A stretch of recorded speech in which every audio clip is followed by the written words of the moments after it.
Bonjour à tous. Good afternoon, everybody, and welcome to this new session of the Rencontre économique of Aix-en-Seine. We're talking about a new ecosystem for the agri-food sector. The coronavirus crisis has brought into the news food issues, fear of lacking food, because the demographic pressure has never been so strong in the 21st century. The population in Africa will be doubled by 2100. The coronavirus crisis also raises questions about agriculture and healthcare practices, those of the land and also of people, and also about the civilizational diseases from the land to the plate. One Health is the aim that researchers talk about from the Congo to Switzerland. Welcome to a debate which should stimulate our neurons and our taste buds and also ask questions about the role of farmers in this world scene. Without farmers, nothing can be done. I'll hand over now to Patricia BARBIZET to introduce our guest. Patricia BARBIZET, over to you.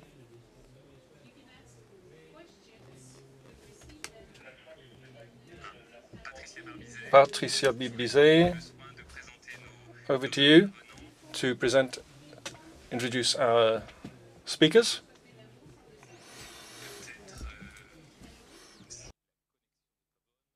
Perhaps if we have a problem with the connection, what I suggest is that we hand over straight away to Thierry, who's going to give us a presentation of the food sovereignty issues. Thierry,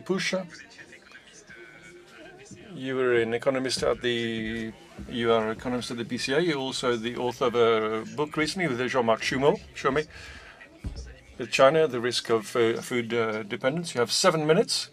Thank you very much. Good afternoon, everybody. In this question of a new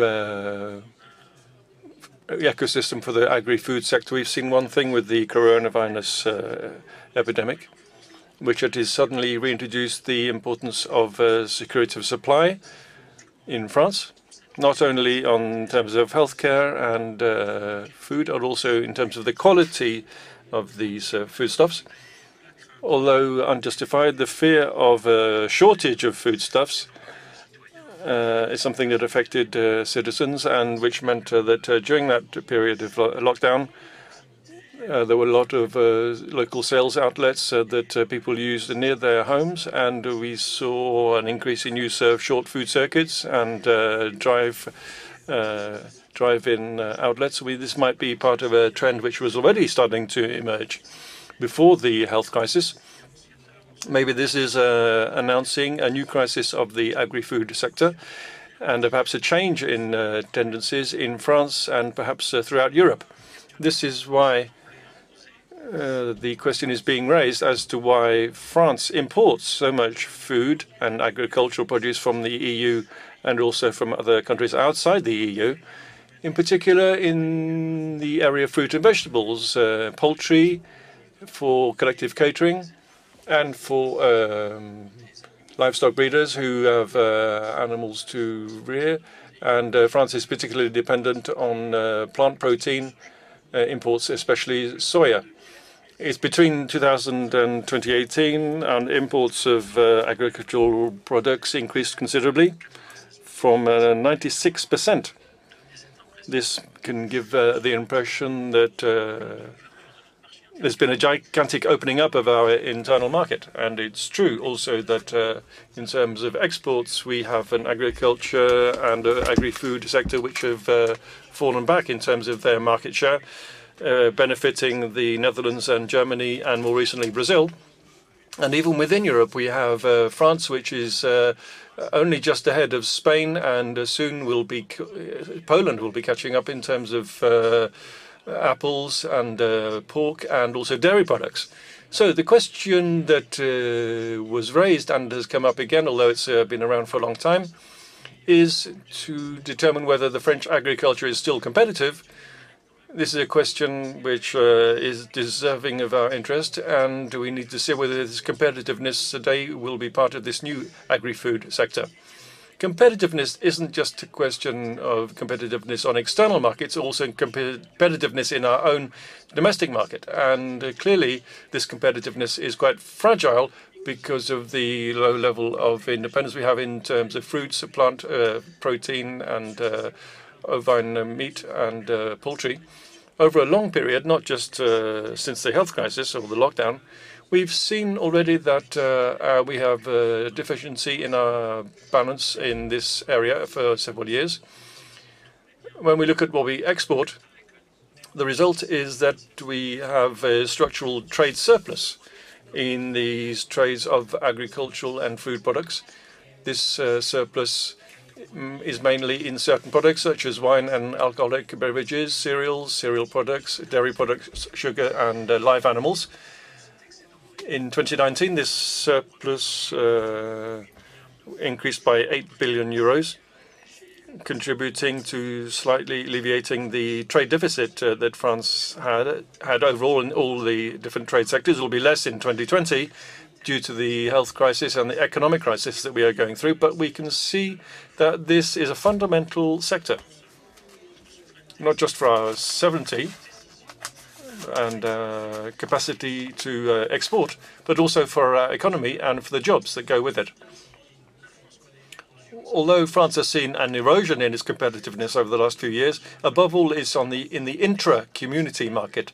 The historic surplus we have in the EU and with our European partners has collapsed to the extent that in 2019 our trade with our partner countries in the EU has become in deficit. However, in third countries, our performance has improved, whether it's with Japan, United States, Middle East, or China.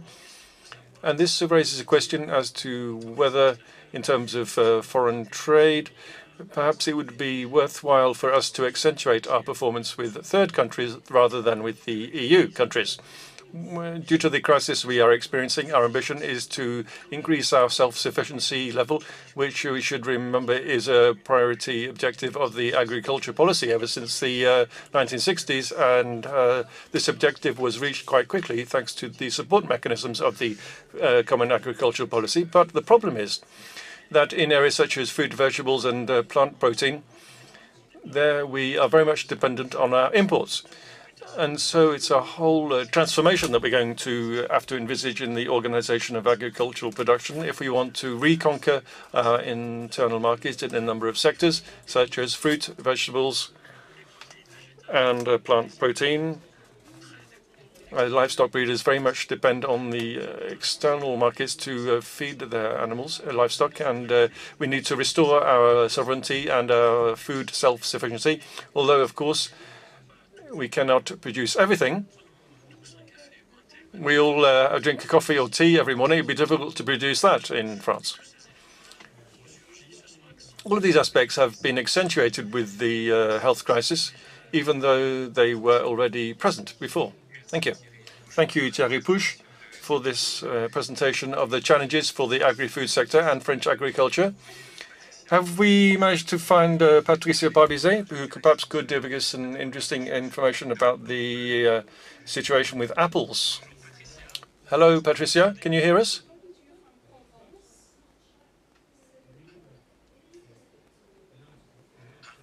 No. Apparently there's a problem with the audio link.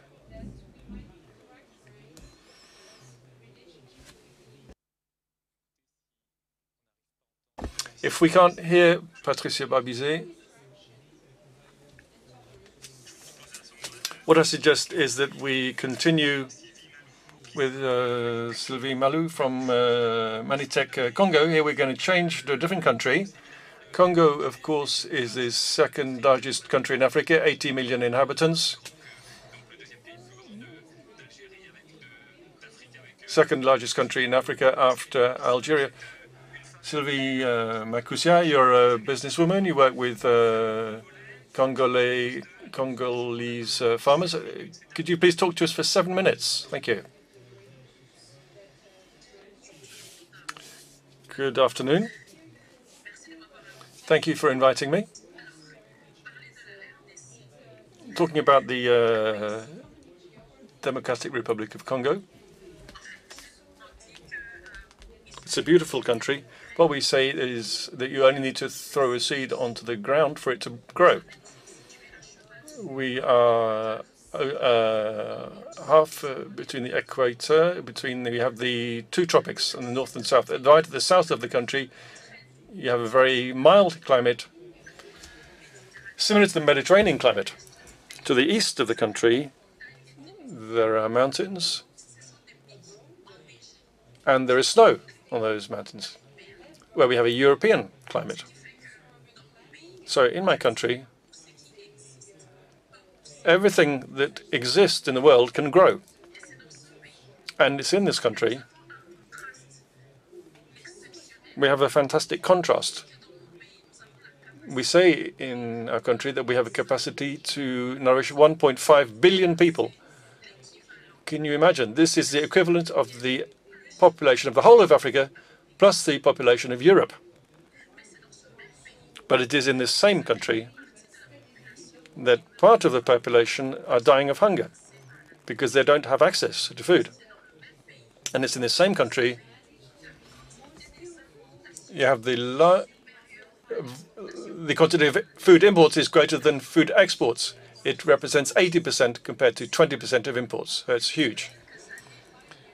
Over the last few years, more and more Congolese have decided to invest in the agri-food value chain because the situation is unacceptable and it's not tenable in the long term.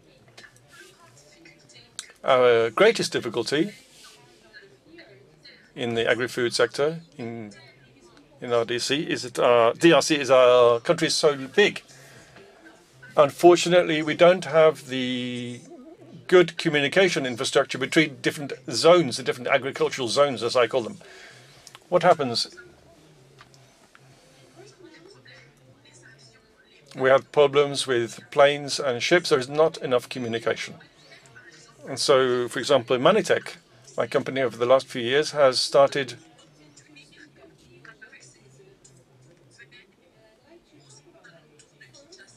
to produce food around the city of Kinshasa.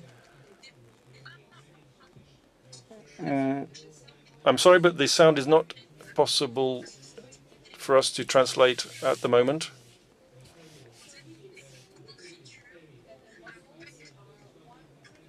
I'm sorry, the sound quality is not acceptable for us to be able to translate at the moment.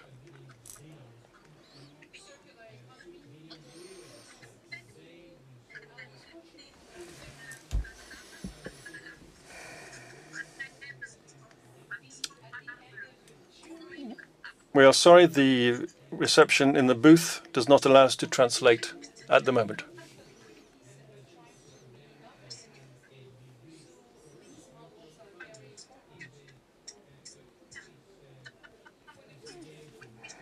We are sorry, the reception in the booth does not allow us to translate at the moment.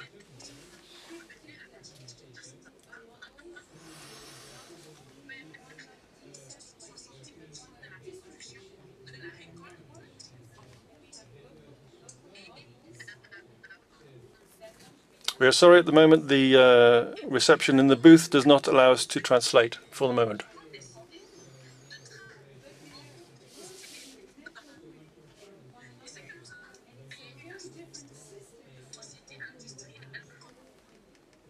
We are sorry, at the moment the reception in the booth does not allow us to translate for the moment.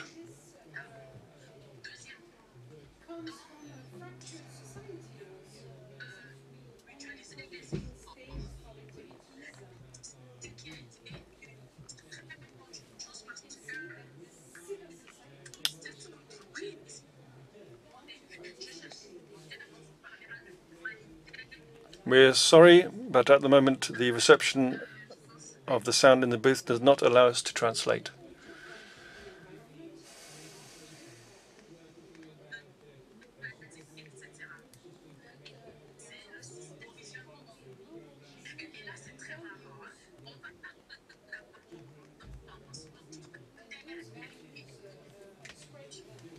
We are sorry, but at the moment the quality of reception in the booth does not allow us to translate.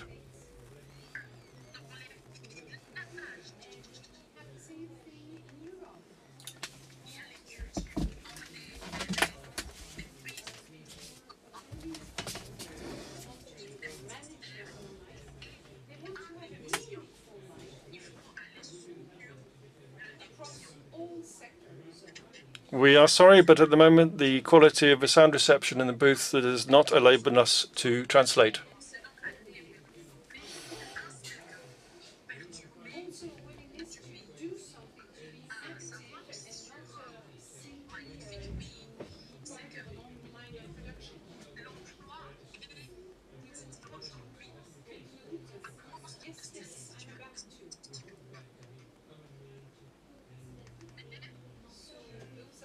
We are sorry, but at the moment the quality of the reception in the booth does not allow us to translate.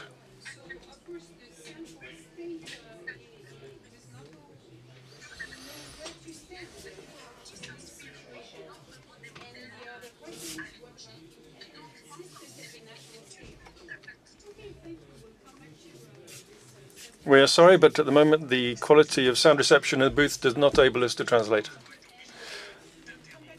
I'm very sorry, Sylvia, we're going to have to stop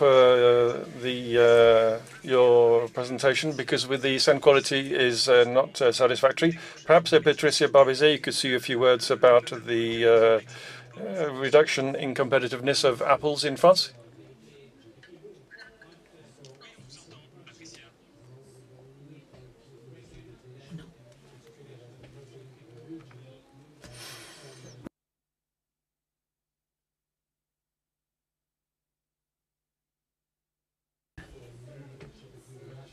We are sorry, but the quality of sound reception in the booth does not enable us to translate.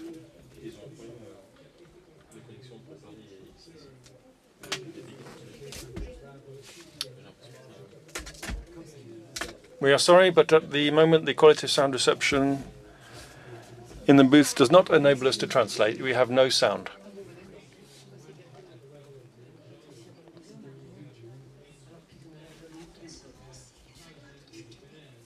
The seeds and crops of tomorrow.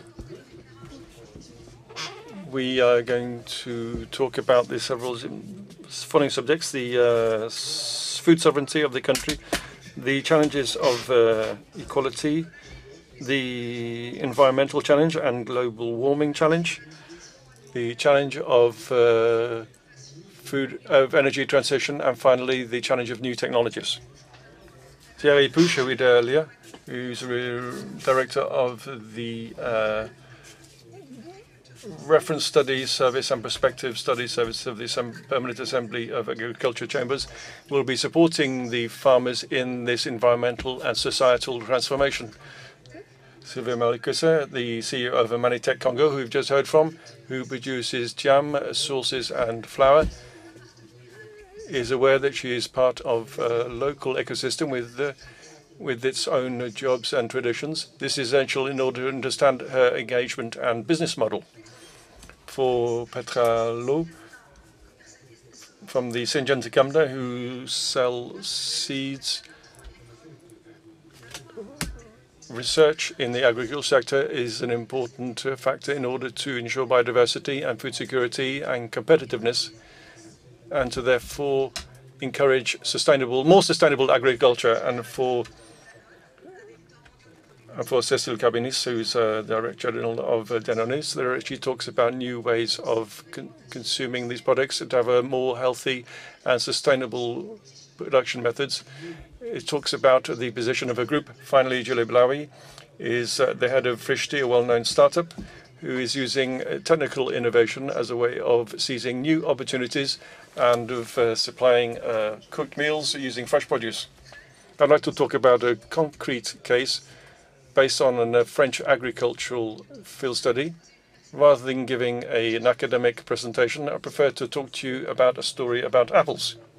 Like any story, this story starts with once upon a time. So, once upon a time, there were apples and people. The apples weren't a forbidden fruit. They were the fruit that was most eaten in the whole country. There was a very large family, and in any story, there were princesses and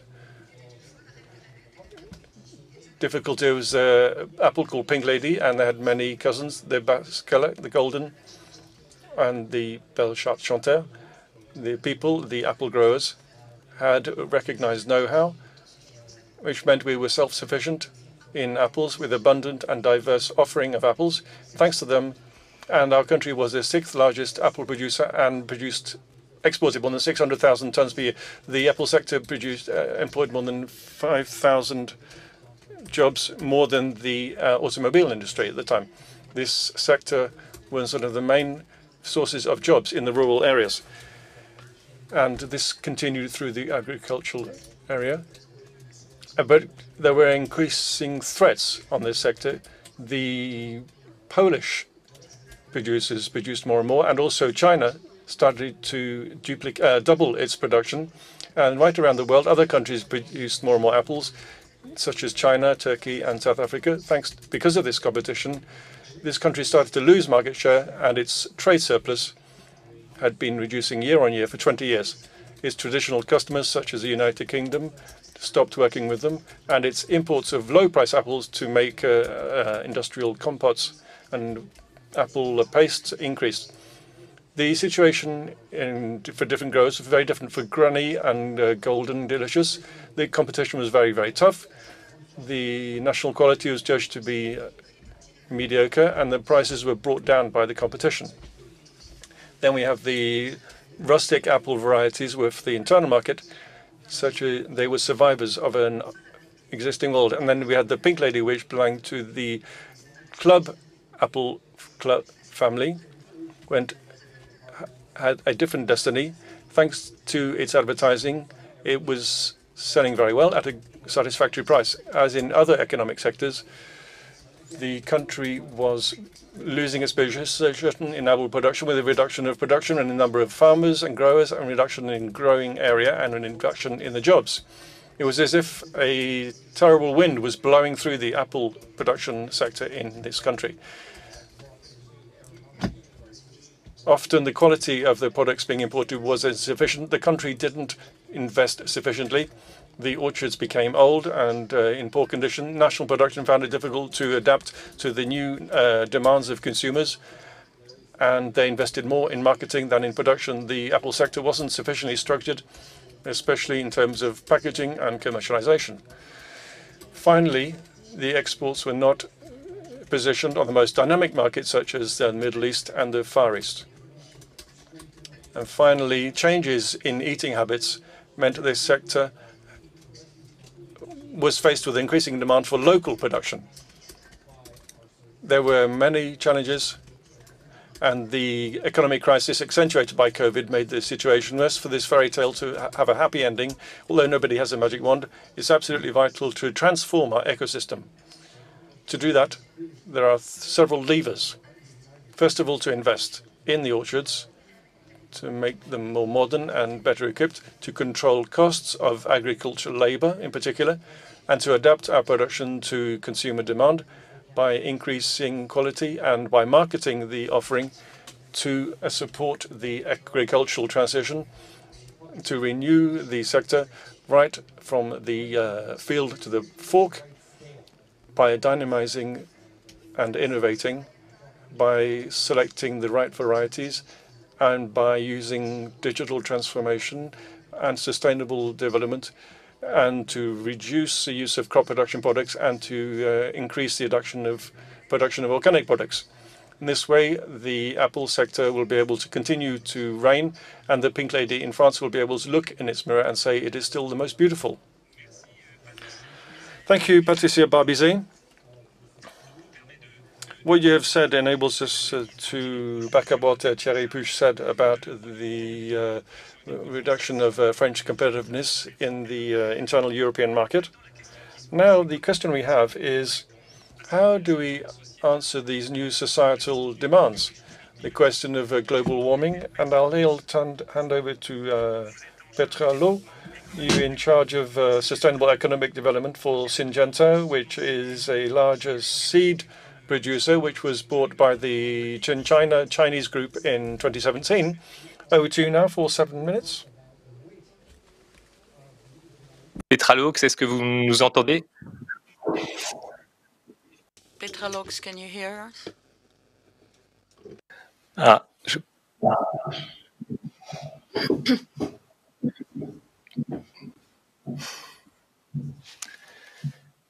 Est-ce que Cécile CABANIS pour...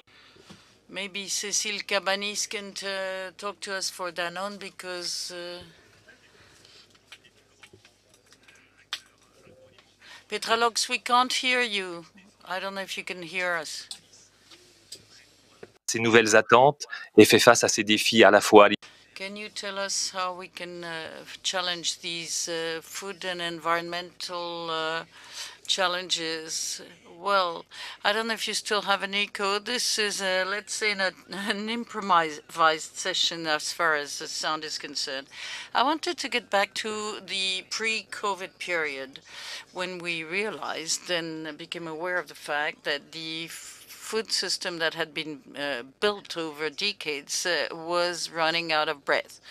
Obviously, it responded to a major objective, which was to reduce hunger in the world in a major way, but then it evolved with direct and indirect consequences on health, with an explosion of diseases. At present, 500 million people have diabetes. 1 billion people are overweight, and 700 million people are dependent on agriculture. And we are also emptying the resources of the planet, and the plants are supporting 75% of the needs of the food needs, which means that this has led to a monoculture with a lot of use of chemical products that are exhausting and depleting the soil.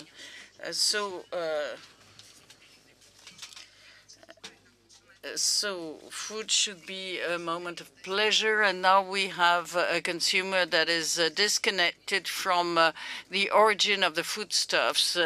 So much so that a few years ago, a survey was carried out in the UK, and only 35 people knew there was a connection between bacon and pigs, and 65% of the school children didn't know that bananas grew on trees. So there was a complete disconnect. So we started measuring, talking, measuring the impact of all this on climate and health. And the new generation started to turn their back to brands, to look for other solutions for a replacement, and to criticize the brands with a lot of whistleblowers, and this increased with the social platforms, social media, with the challenge of the fact that we're all connected to the food system. We're all impacted. We all have a role to play. When we pick what we eat and what we drink, we can vote for the world we want to live in. And this gives everyone a role to play and highlights the importance of fulfilling this role and being activists. So how do we react at Danone to all this? We started a long time ago because we were lucky enough to have someone at the head of Danone, Antoine Riboud, who in 1972, during a speech in front of large corporations in France, which wasn't well received, in fact, said that corporations didn't stop at the outlet of the plant, but that a healthy corporation relies on a healthy, sustainable, and fair society. We only have one planet and one life. So we developed with this DNA. So we have this portfolio of products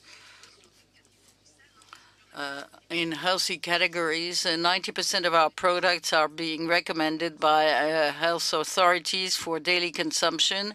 And we organized our product portfolio in full awareness, also relying on Franck Riboud's objective, explained in 65, to bring food to most people in a healthy way. So We wanted to have an impact on food, not forgetting the pleasure of this food, because when you make things a topic of anxiety, you forget that food is a source of pleasure and social link. So we have this specific portfolio. In 2017, we claimed that we wanted one planet and one health because we felt both were totally interdependent, and the idea was to find the best means and the best link between people's health and the planet's health. And we presented integrated objectives because it takes a lot of time to work in an integrated manner with all the stakeholders. As we can see here, everyone is working in their share of the value chain, while we decided we want to work on the whole value chain and to have a brand message that represented a commitment. When you look at where we stand today, obviously, we have to go one step further and leave this fragmented approach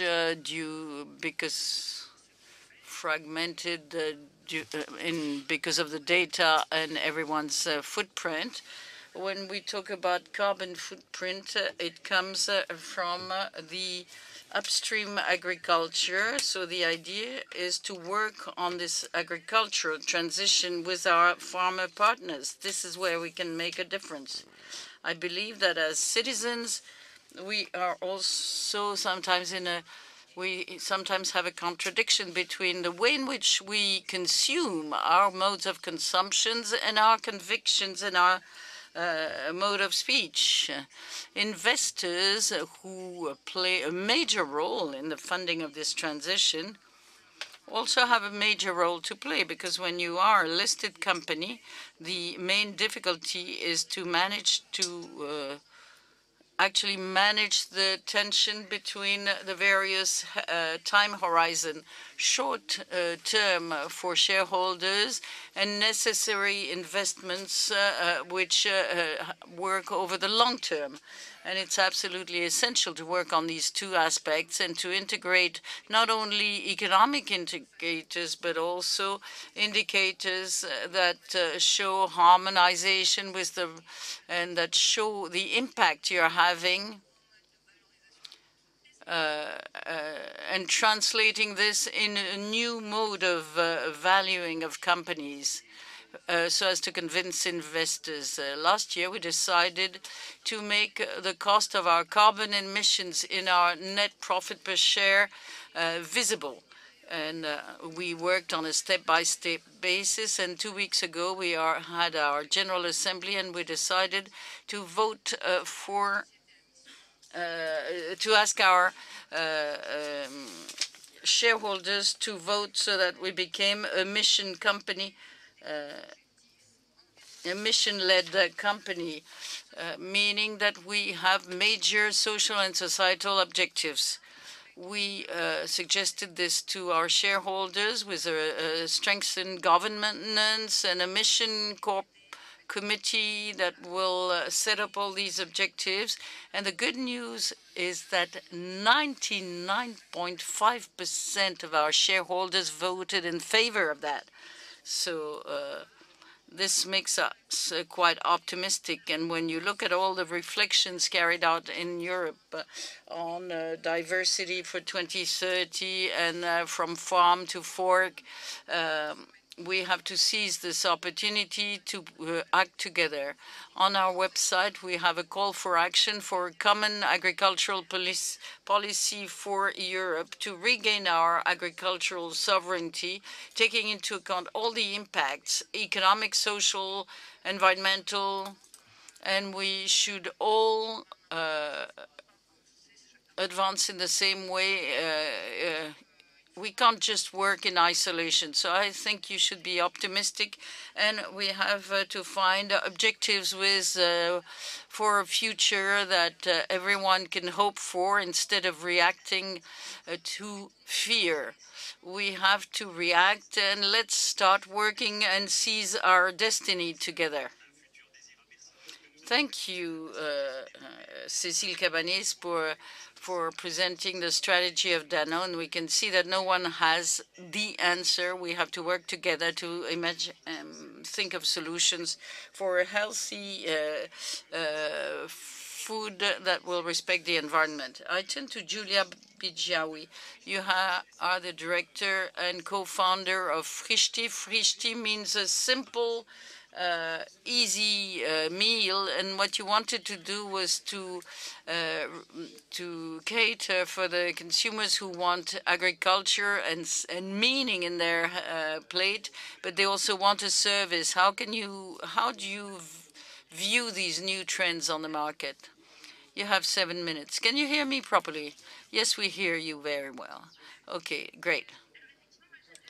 Well, I'd like to tell you about innovation and how you can harness innovation for food transition and food innovation. Innovation was not always used to improve feeding. There was a time when peaches had a taste that you can no longer find. There was a time when apples really had a lot of possibilities, or there was a time when in the store you only found one ham cooked by the store's owner. So then came this 30 glorious years when obviously people wanted to increase their leisure time, and this is when supermarkets were invented. People wanted to have a beautiful car, a beautiful dishwasher, beautiful washing machine, and then got disconnected with their food and wanted to reduce a share of food in their budget.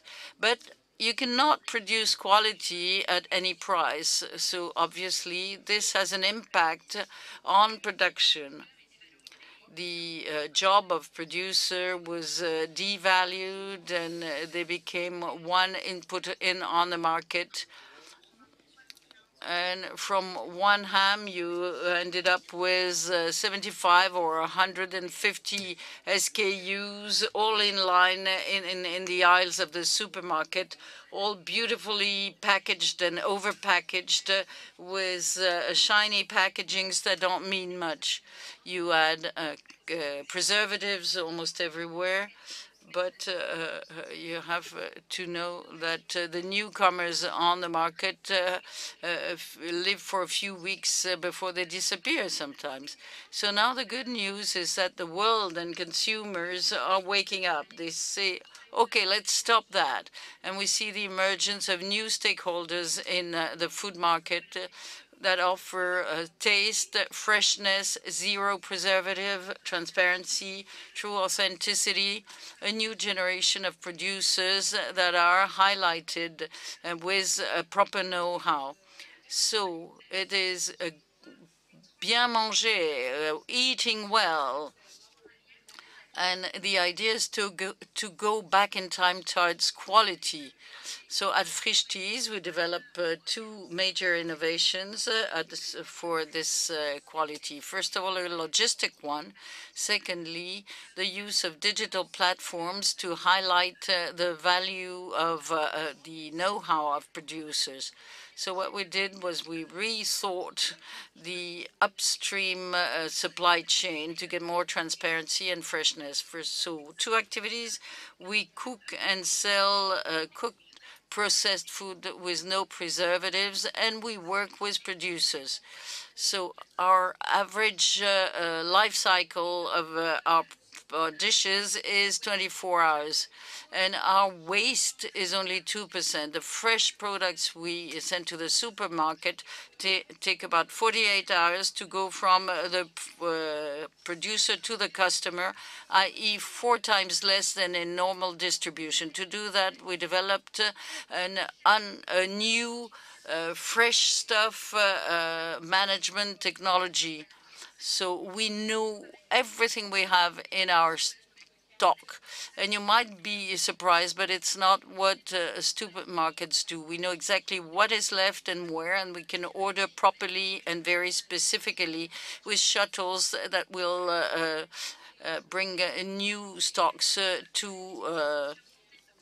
the stores. So we have robots that know the stock and will make the decisions. So we take into account the day, the weather, the demand of customers, etc. And we have a price policy, which means that sometimes we no longer have our products in store because we prefer to have something fresh and no waste rather than making everything available. So if there's a given fish, we will suggest it to the consumer. And we sell all the way to the last tomato, meaning that we don't need to have a full store to make people want to buy. The fact that we only sell online means that we can have a second innovation. We use the digital world to highlight the know-how of producers. Cécile was saying earlier on that consumers had to be involved. This is exactly what we think. Our internal motto is picking what you eat means picking the world in which you live. Our idea is to inform consumers to make them desire, want to buy quality. So the idea is to improve their online purchasing system rather than them buying in stores where the staff are more logistical staff than real salespeople. So the first thing we have to do is to reinstill the basic values to the urban consumers that are disconnected from the origin of their food. For example, we fight against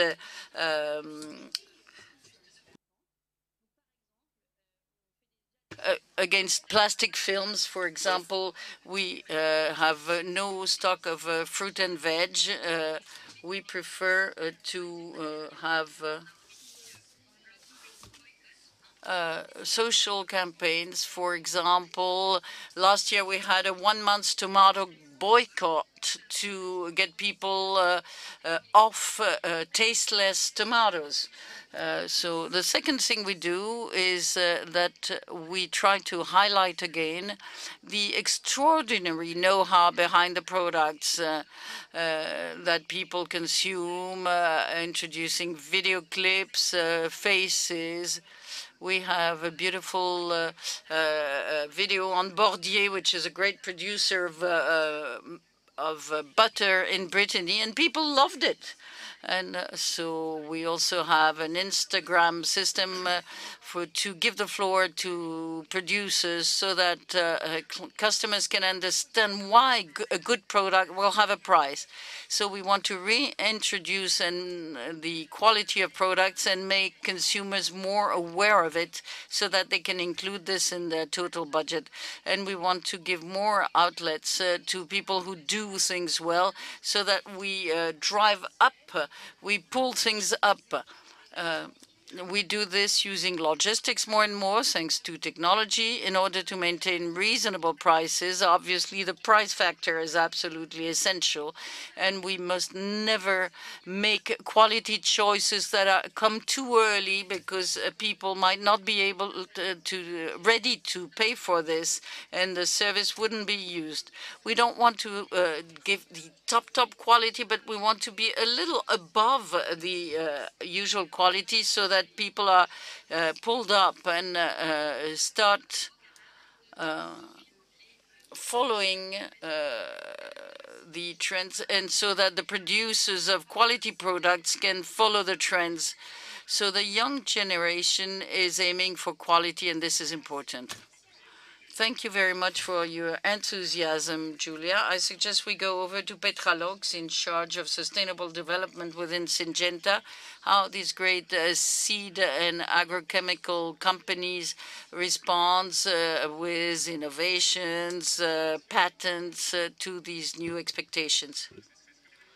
Can you hear me, Petra, LAUX?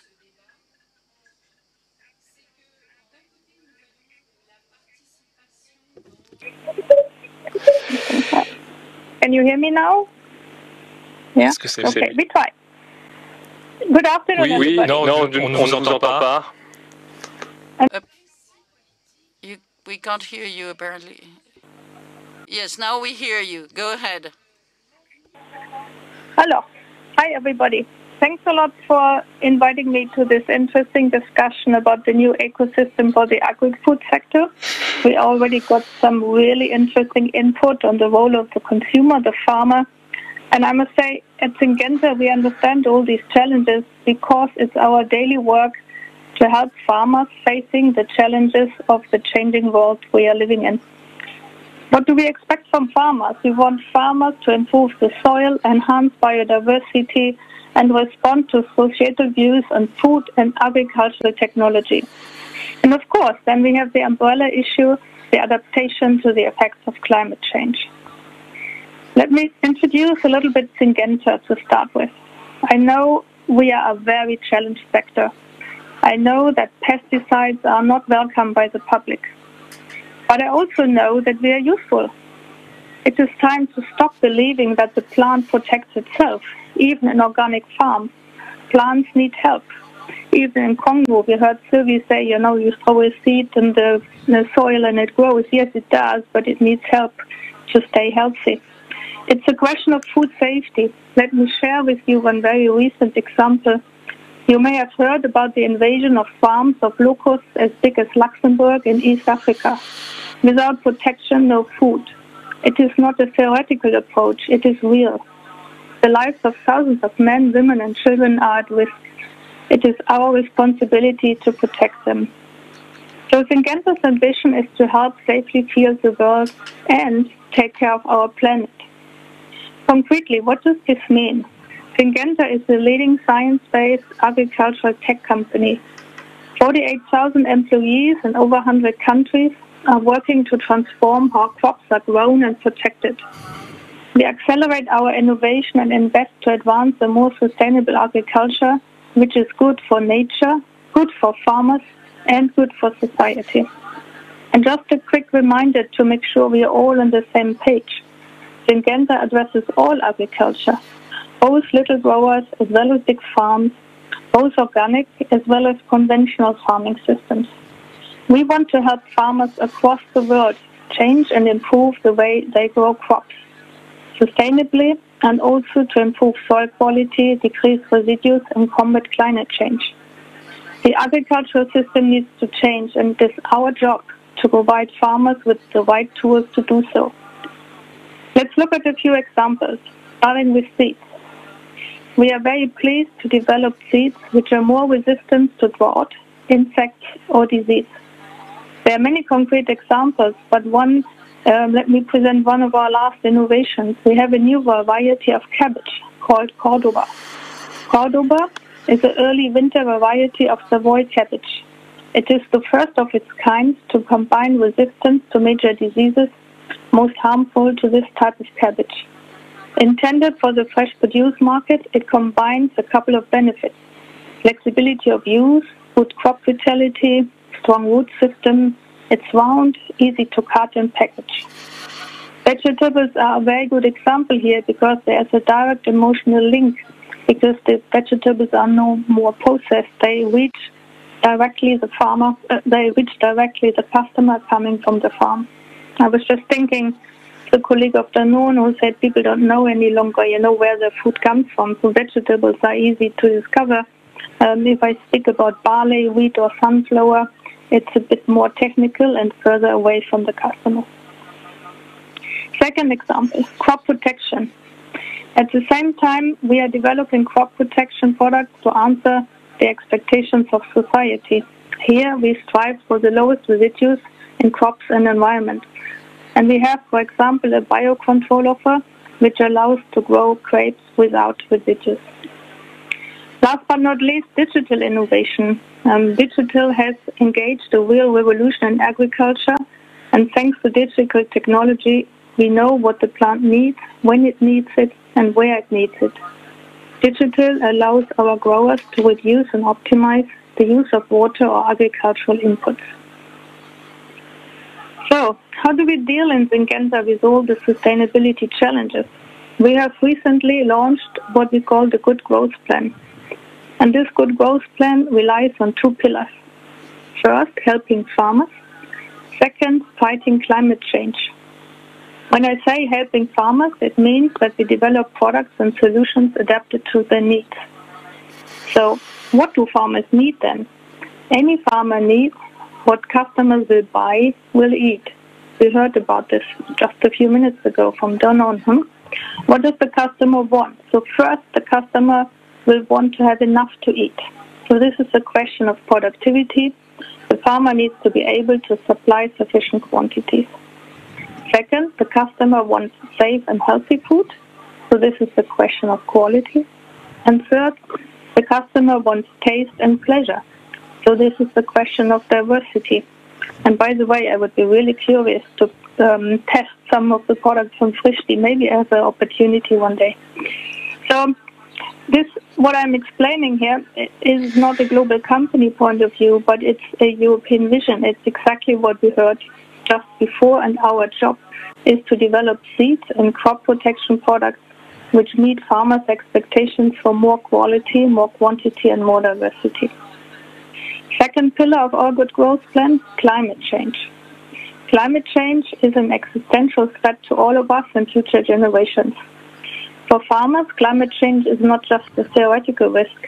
It's a challenge they are dealing with already today.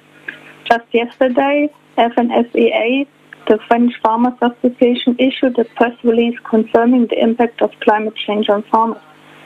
Concretely, last year, agriculture in the US experienced its worst flooding ever by far.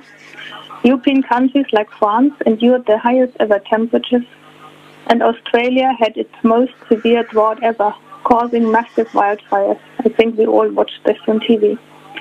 Extreme weather is causing farmers to contend with new pests and diseases and puts more pressure on water and other scarce resources. 59% of farmers around the world say climate change had a high negative impact on their business.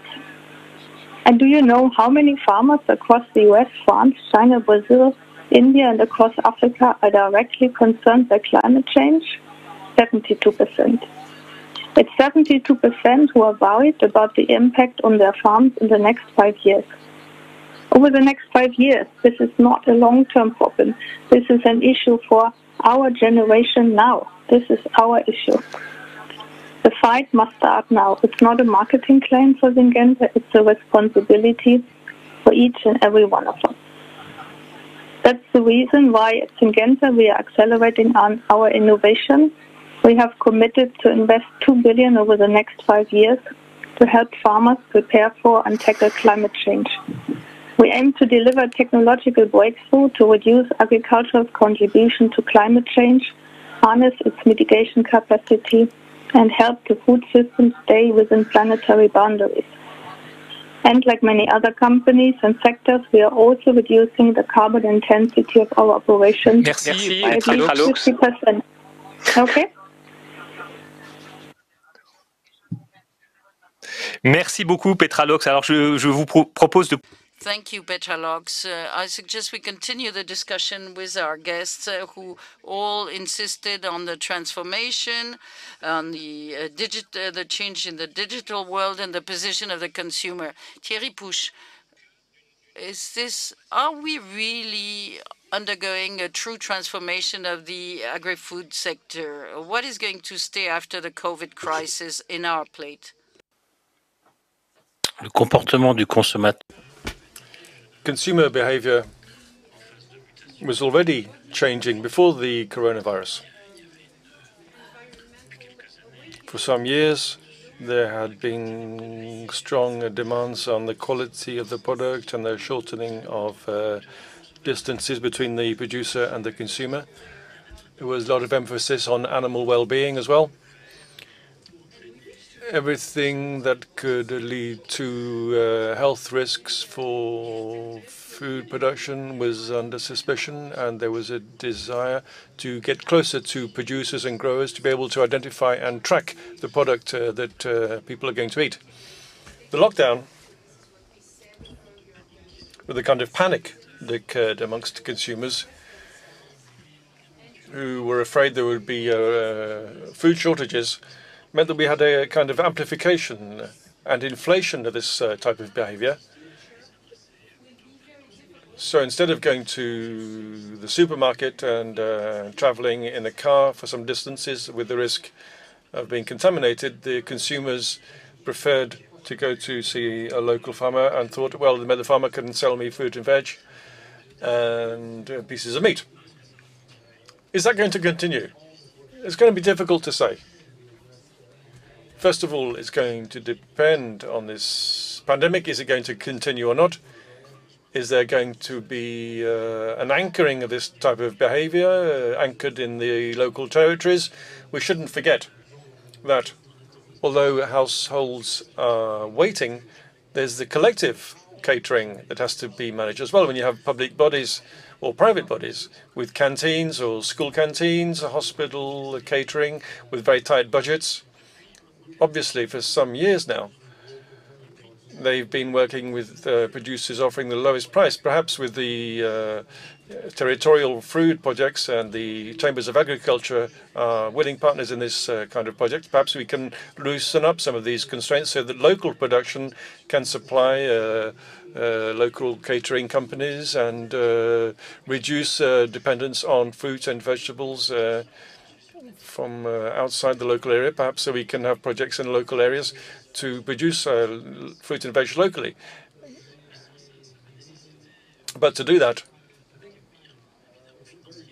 will require finance, labor, and as was pointed out earlier, we have the question of the timescale. It's going to take a long time, which is not necessarily the same timescale as that of the investor who wants a return on investment quickly. Cécile CABANIS in Danone, you've been working on this transformation for a long time. We are in the process of getting out of this crisis, this health crisis. Maybe we're entering a social crisis. What will be the impact of the price factor? And your company is on the stock market. Your shareholders are expecting certain things. How do you reconcile the short term and long term? I think, as I said at the beginning, the underlying trend towards reconnecting with food supply, the desire to be more local and to have greater transparency and have simpler labeling and simpler recipes is an underlying trend that began well before the health crisis. This crisis will have short-term impacts, which we have to react to quickly, particularly reinventing our business model to create long-term jobs, and the social crisis means that ESG will play an important role in the near future and probably after that. So this means that the speed of acceleration may be jeopardized in terms of creating a sustainable ecosystem in all of these different dimensions relating to the food production system.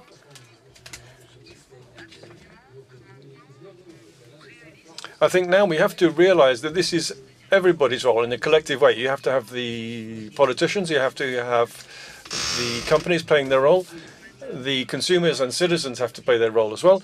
Whenever you play your role, you do it with all of the other stakeholders and not just separately. We have to stop this fragmentation, and we make sure that we are collectively at the right level of investment and financing to be able to succeed. There will continue to be tensions. There will be times when we'll move forward more quickly. Maybe we'll be going in reverse. There'll be progress and then sometimes setbacks. But we have to have objectives, as I said earlier, which bring people together. What are we measuring? What are the main objectives we want to come together around?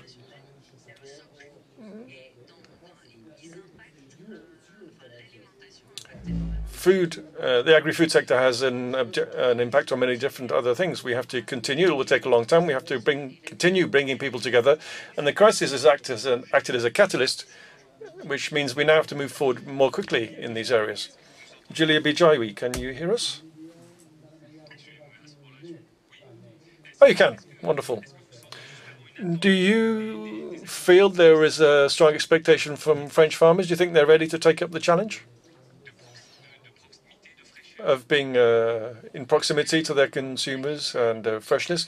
During the COVID crisis, we have had dozens of requests from farmers every day who wanted to reference their products on our platform because their normal outlets, in other words, the restaurants and the Rungis wholesale market was completely slowed down. And so they wanted to work with us. They wanted to work with us and to be put in contact directly with local customers.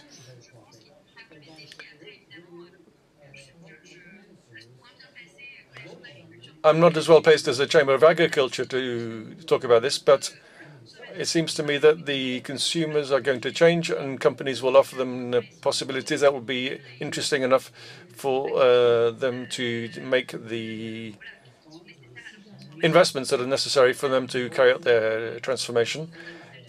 We'll be able to create different possibilities. For example, for a long time we wanted to work with fish labeling, MSC, ASC, the stewardship councils for fish. We kept saying we don't have enough fish in our offering compared to our volume in other sectors, and we kept emphasizing and insisting. After 3 years, we're able to get all of our fish labeled.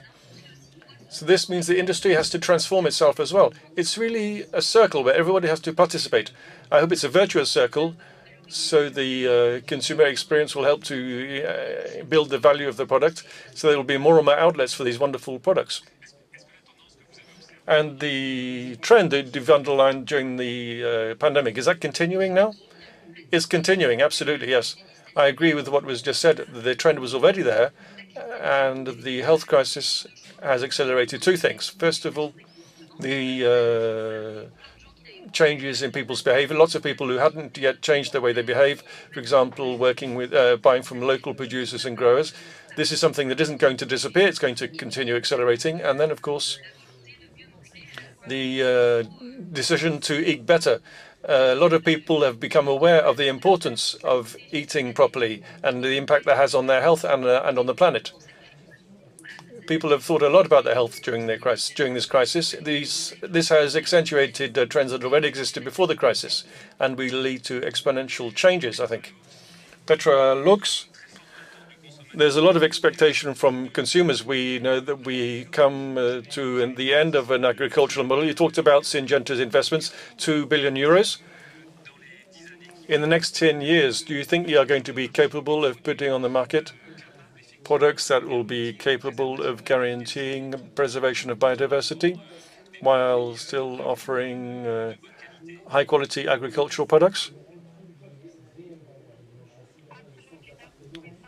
Our aim. So we are investing the 2 billion, and we have identified together with the Nature Conservancy a couple of criteria we want to research for, meaning we want real breakthroughs and not only little improvements. We are very confident that there will be massive progress in biologicals, biocontrols, and it might also be that new breeding techniques help to provide seeds that are even better, because as we said earlier, and also the previous speaker said, at the end of the day, we want to deliver what customers want.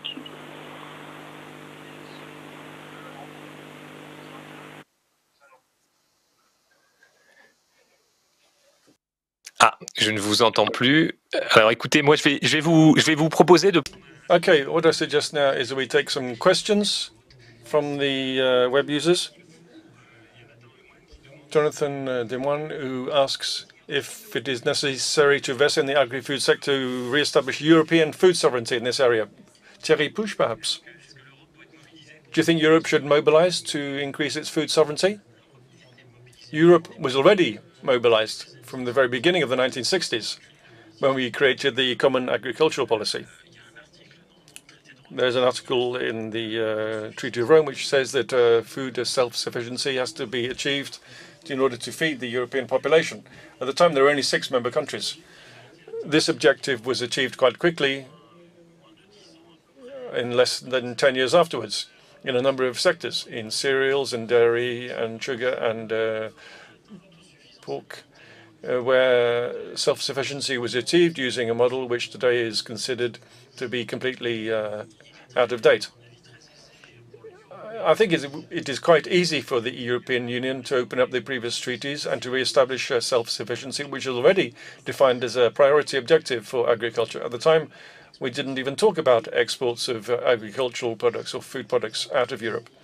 I think that if we have a collective European project around all of the issues we've been talking about this afternoon, I think there's plenty of material that all we have to do is look at the treaties and update them slightly to once again reassert this self-sufficiency. But again, of course, obviously this is in contradiction with the European commercial and trade policy, which is over the last few years has multiplied the free trade agreements, opening up the internal market to quotas of products with reduced customs duties or no customs duties. Do you think we should bring an end to the free trade agreements? That's a question that's on the table at the moment. It's a question that's coming up more and more. These agreements were disputed.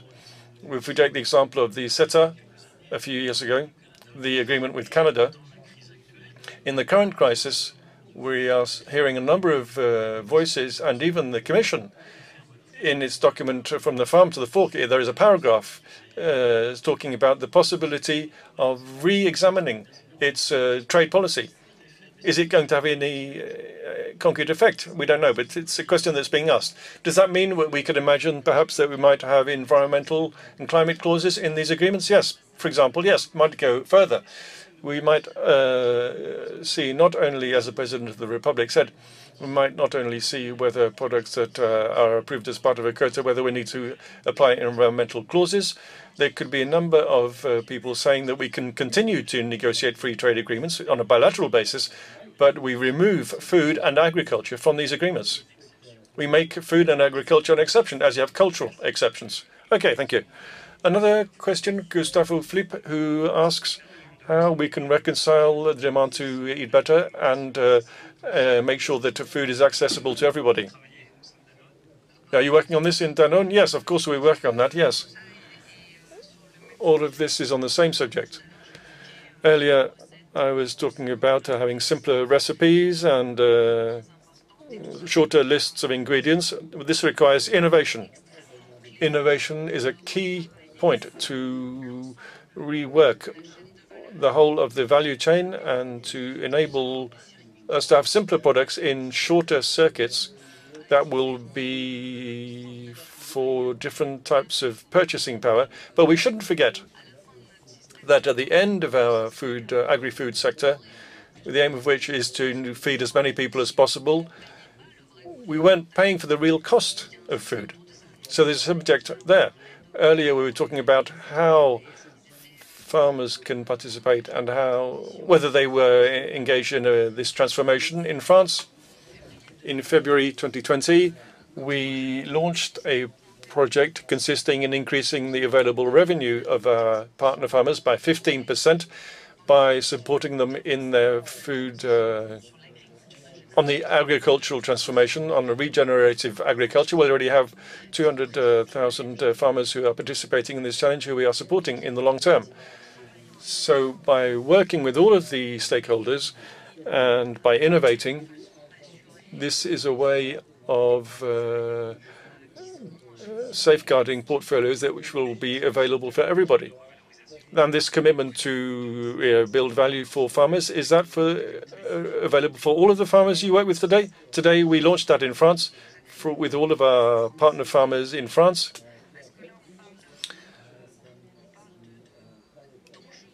We're talking about a worldwide challenge, but the worldwide issues are very different from one country to another. We have projects in all of our different countries, but they are very different. Food will remain local in all cases. Thank you. If Patricia BARBIZET can hear me, I'd like her to perhaps draw this roundtable to a conclusion. Patricia BARBIZET. I think all of your presentations and points of view we've heard show that we are all aware that profound transformations are necessary, and we all have to deal with major challenges, regardless of our position. Food production is a vital challenge for humanity, and we will have to accelerate the transformation of the agricultural and agri-food sector to make sure they are more competitive, more resilient, more sustainable, to be able to satisfy this fundamental need in France and elsewhere. We also see that we have to simultaneously innovate with new species that are more resistant. We have to deploy precision agriculture with drones and sensors and more environmental crop protection products. We have to improve the competitiveness by organizing these different sectors and products. And also we have to support the transformation of farms, as we heard from Danone just now. I'd just like to conclude by saying that when the Prime Minister handed over the PEA evaluation project, the Committee of Surveillance of the Investments for the Future underlined the importance of the transformation of the food and agri-food sector and made it the most important strategic recommendation of the next PEA, which is under discussion at the moment. The PEA is a major investment program. All of the stakeholders are very mobilized and enthusiastic about this aspect, and they're very much aware of the importance of this subject for each of the consumers and each of the farmers and each of the distributors and all of the public authorities.